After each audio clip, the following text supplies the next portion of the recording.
Surprisingly, over 90% of viewers haven't subscribed yet. If you're enjoying the content, hit that subscribe button. It motivates us to keep creating and helps us never miss an upload, and you'll never miss a story again. It started with a broken teacup. Not in a dramatic, thrown across the room kind of way. It just slipped from her hand one morning while she was staring out the window, distracted, lost somewhere I couldn't reach.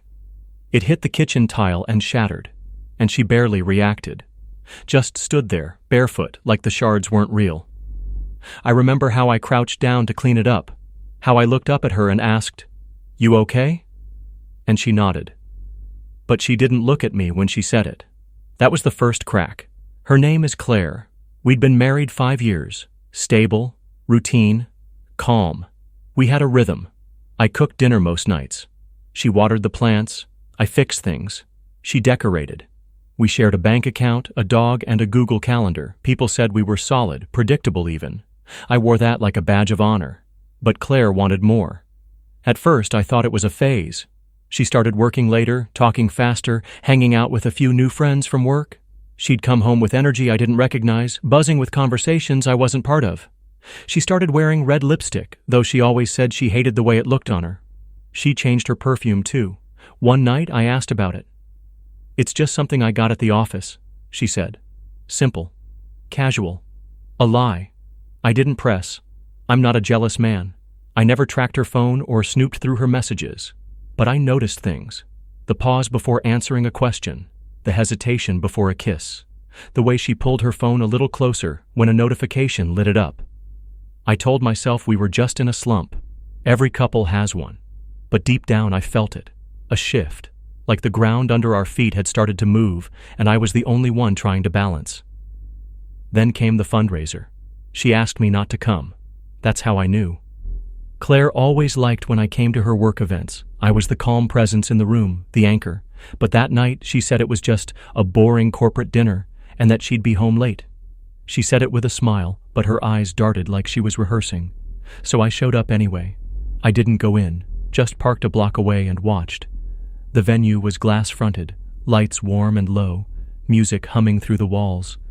I saw her before she saw me, laughing at a table with a man I'd never seen. He leaned in close. She touched his arm. Her smile was wide. Familiar. The kind she used to give me when I brought home flowers or surprised her with coffee.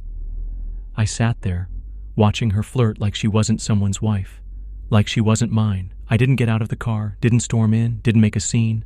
I just watched. And in that silence, a new version of me started to form.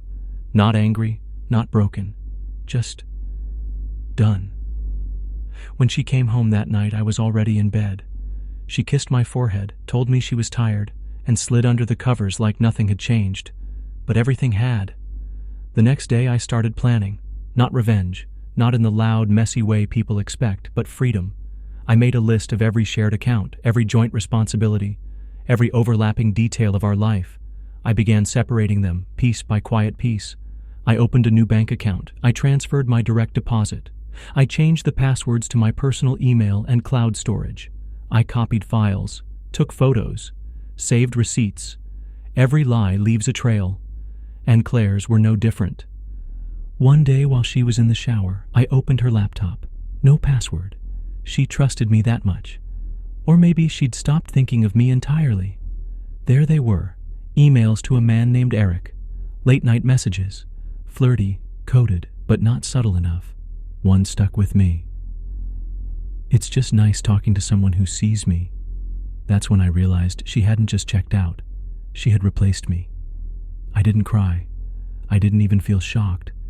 I just stared at the screen, at the timestamp, and felt like I was reading the final page of a book I hadn't realized I was in. But if that was her ending, I was going to write my own. The next few weeks, I made sure to give her no reason to suspect anything. I played the role. I smiled. I brought home takeout. I laughed at her half-hearted stories about work. All while I removed myself from the inside out.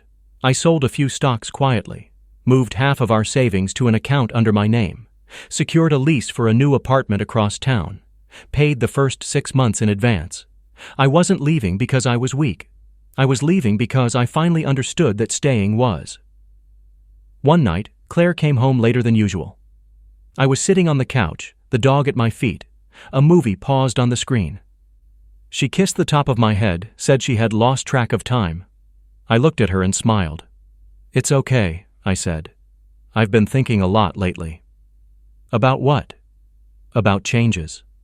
She tilted her head. "What kind of changes?" I shrugged. "You ever feel like you're living someone else's life?" She stared at me for a second too long. "Sometimes," she said. And that was all I needed. That night, after she fell asleep, I finished packing everything I owned. I left a letter on the kitchen table. It wasn't dramatic, just a few lines. "You stopped seeing me a long time ago, so now I'm returning the favor." The next morning, I was gone before sunrise. No keys, no forwarding address, no noise, just absence. I moved into the apartment, smaller, quieter, but clean. Every corner felt like mine. Every choice reflected my taste, not ours. For the first time in years, I didn't have to compromise. Claire didn't call for 3 days. Then the text came. "Where are you? What is this? Come home. Let's talk." I didn't respond. Not out of cruelty, but because there was no conversation left to have. By the end of the week, she sent the one text I knew was coming. It meant nothing, I was just confused. Funny how fast people scramble when the person they ignored finally stops standing still. But I didn't move. I had learned that real power is in detachment. In walking away so calmly, so completely, that the person who wronged you doesn't even know where to begin looking for your forgiveness. I wasn't hiding. I just wasn't available anymore.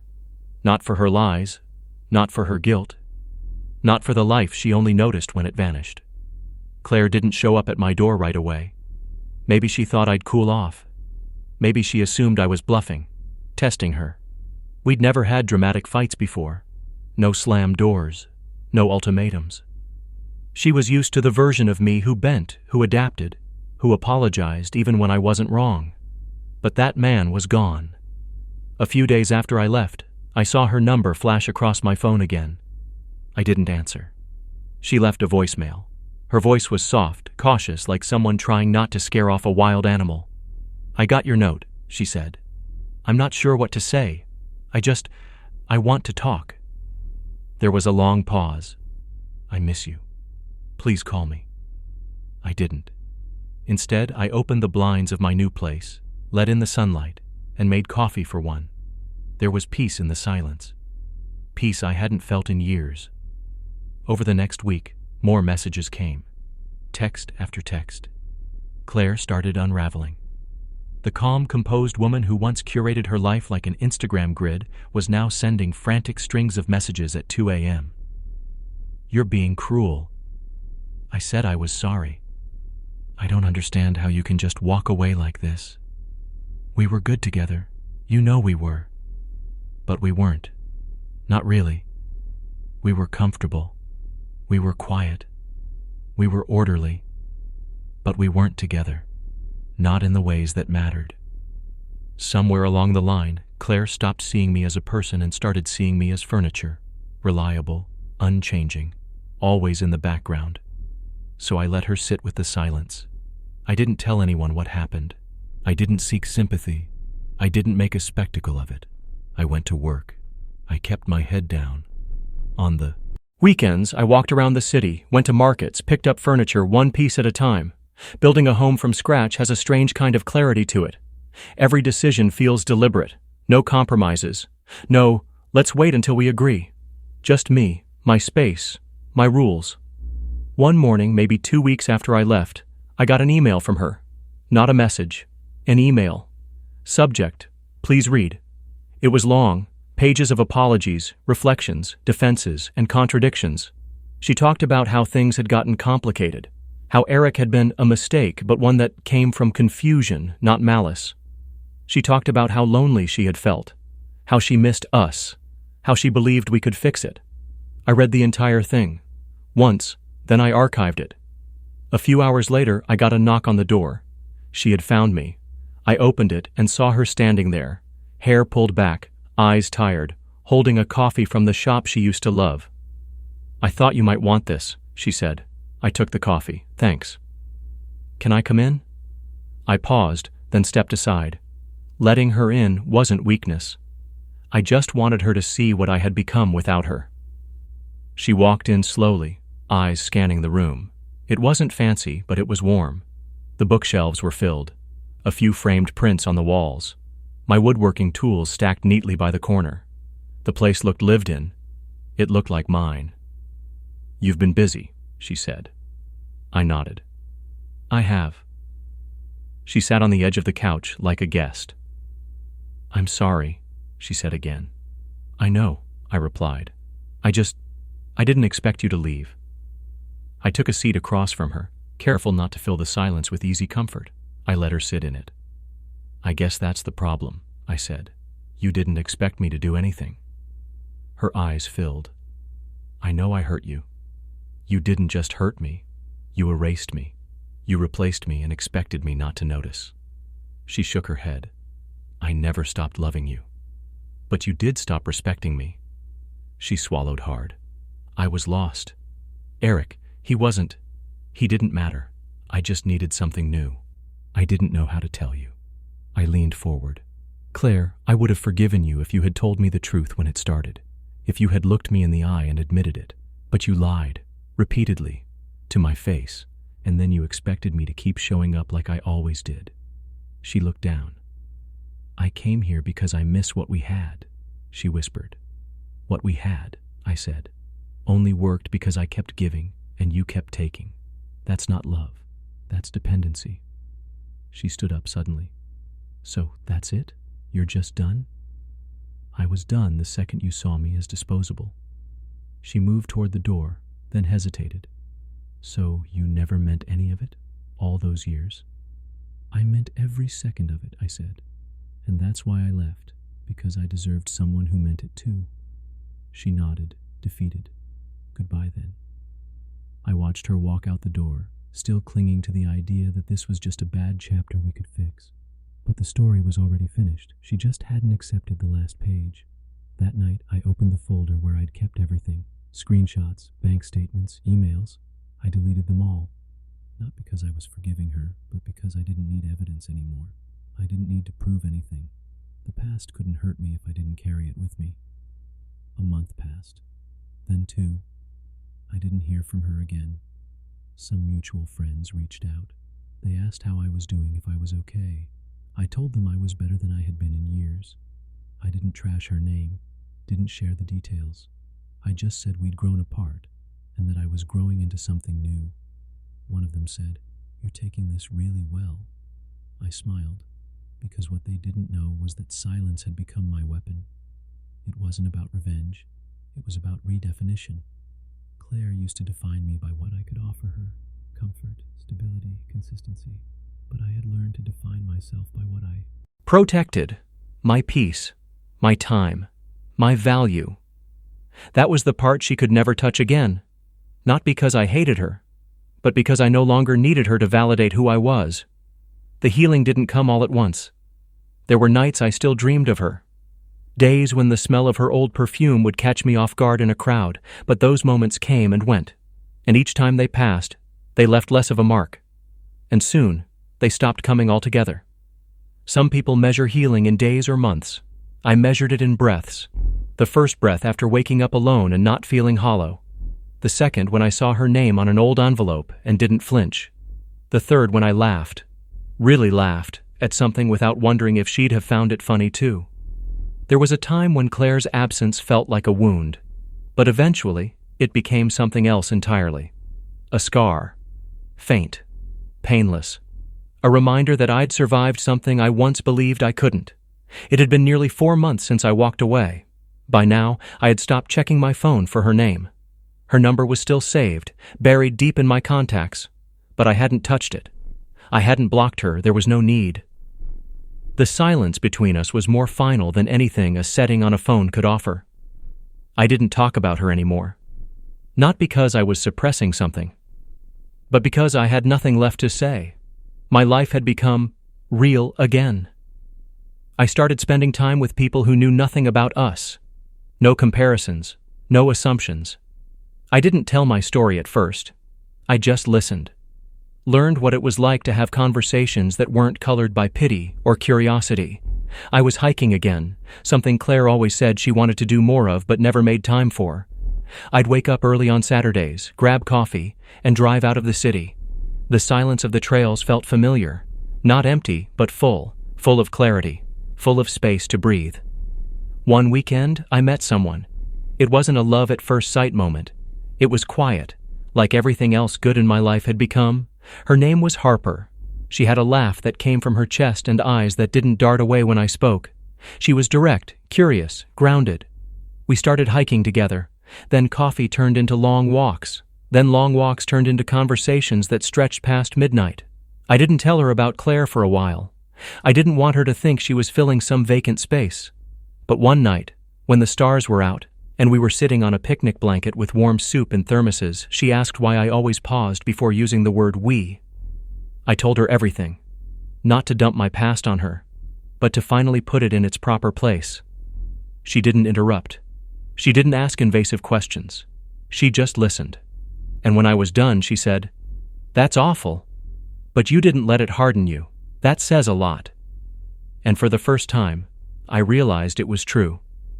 Claire had broken something, but I hadn't stayed broken. She had left a void, but I hadn't rushed to fill it. I had allowed myself to feel the silence, then built something inside it. Weeks passed, then months. Harper became a steady part of my life. She never tried to compete with my past. She just became my present, my quiet, gentle, unassuming present. Then one afternoon, Claire called. Not texted, not emailed. Called. I stared at the screen for a moment, her name flashing across it like a ghost that had gotten tired of haunting and wanted to speak. I didn't pick up. She left a voicemail. Her voice was softer than I remembered. Slower. "Hey, I know I shouldn't be calling. This is going to sound selfish, but I saw you last week at the market. You looked happy, really happy, and it caught me off guard." She paused. "I'm glad you're doing okay. I just wanted you to know. I've been thinking about us a lot, about what I ruined, and I get it now, I really do. I miss who we were before." Everything. She didn't ask for anything, didn't beg, just ended the message with, "Take care." I deleted it before it finished playing. Not because I was angry, but because I had nothing left to offer her. Her story had ended in my world a long time ago. I didn't need to reread it. That weekend, Harper and I spent the day at the coast. We walked barefoot in the sand, shared salty fries from a boardwalk vendor, and watched the waves crash against the rocks. At one point, she looked at me and said, "You seem lighter lately." And I did. I felt it in my shoulders, in my steps, in my silence. Because healing isn't always dramatic. Sometimes it's just the moment you realize you're not waiting for a text, or looking over your shoulder, or wondering if you could have fixed something that was already broken long before it shattered. One afternoon, I ran into an old coworker who had known Claire and me back when we were that couple. He asked how I was doing, and when I told him I'd moved on, he looked surprised. "I always thought you two were inseparable," he said. I smiled. That was the problem. I was holding everything together. Alone. He nodded slowly. "Well, you look good." And I did. Because peace is visible. It shows up in your skin, your eyes, the way your voice doesn't tremble anymore. Claire? I don't know where she is now. I stopped checking. I stopped asking. I stopped needing to know. Maybe she moved cities. Maybe she's still searching for something she thought she'd find in someone else's arms. Maybe she regrets it. Maybe she doesn't. It doesn't matter. Because I'm no longer defined by what she did. I'm defined by what I chose to do after. I chose stillness over chaos, boundaries over desperation, peace over closure. And now? Now I'm writing the next chapter of my life, not with revenge in my heart, but with clarity in my mind. Claire taught me a hard lesson, but Harper reminded me what it feels like to be seen again, not just watched, to be chosen, not just settled for. And for that, I am grateful, not to Claire, but to myself, for walking away, for staying away, for never once looking back. And in that silence, I found everything I had once begged her to give me. Not revenge, not justice, but freedom. True, complete, irreversible freedom. The kind that doesn't come from punishing someone else, the kind that comes from finally choosing yourself.